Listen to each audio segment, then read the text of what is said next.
Well, howdy there, Internet people. It's Bo again.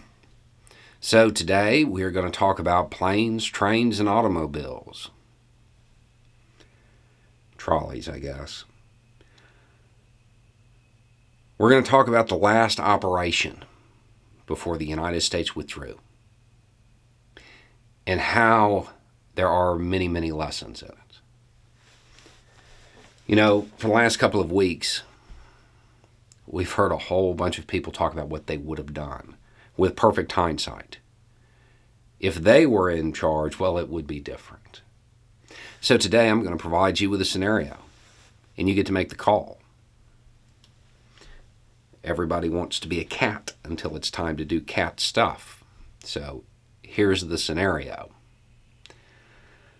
There's a car packed with a whole bunch of boom, and it's headed to the airport.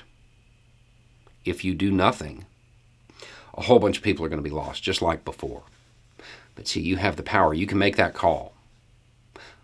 You can strike it. But if you do, odds are there will be loss of innocence. That's the scenario, and that is what happened. A family was taken out. Somebody had to make that call. You know, when we talk about this kind of stuff back here, it's black and white, especially if you're on some news set somewhere. But when you're out there, it gets real gray real quick. That scenario, it's almost identical to an ethical dilemma that has been debated for a long time. You can put your answer down below, because you can look at it from the utility standpoint, right? Just numbers, pure math. You do the strike, it's going to be less gone. And you can look at it that way. Or you can look at it from a moral standpoint and say, you know, right now, we're not really responsible because we didn't actively engage in the harm that was occurring. But if we intervene, well, then we do share some of the responsibility. It will be debated, just like the trolley car problem.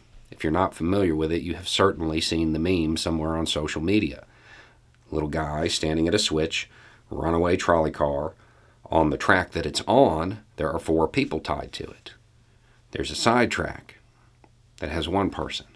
You can flip that switch and send it over to that 1 person. What do? It has been debated a very, very, very long time.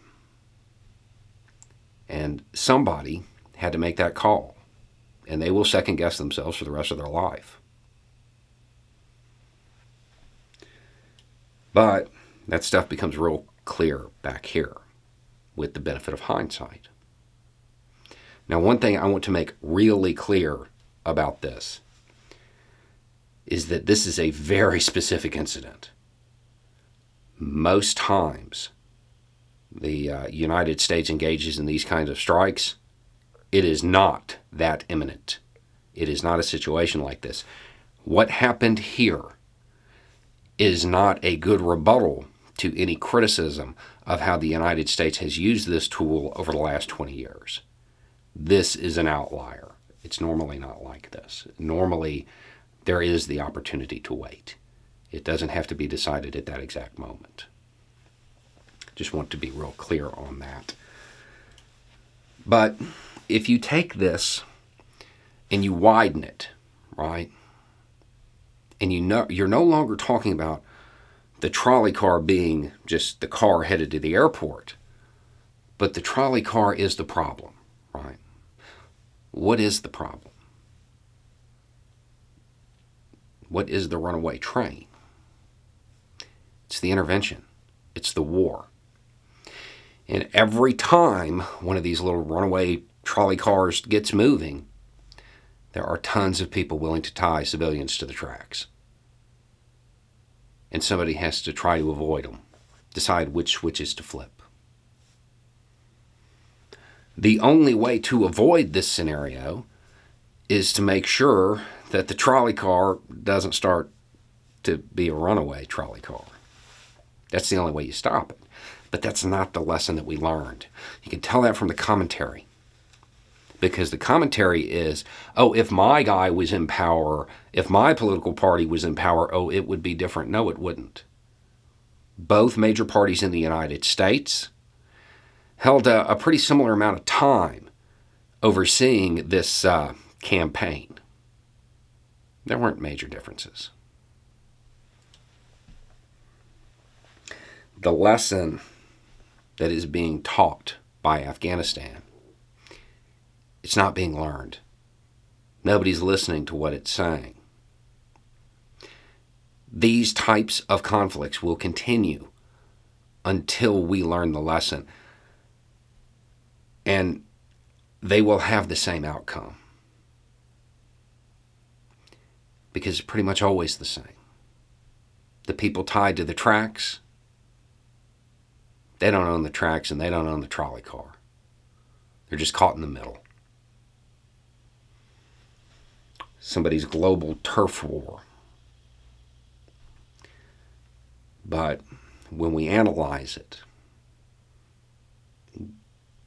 we pretend that we care about them, but not enough to change how we do things. We're still going to allow that trolley car to run away the next time some charismatic politician waves the flag and talks about imminent danger. Anyway, it's just a thought. Y'all have a good day.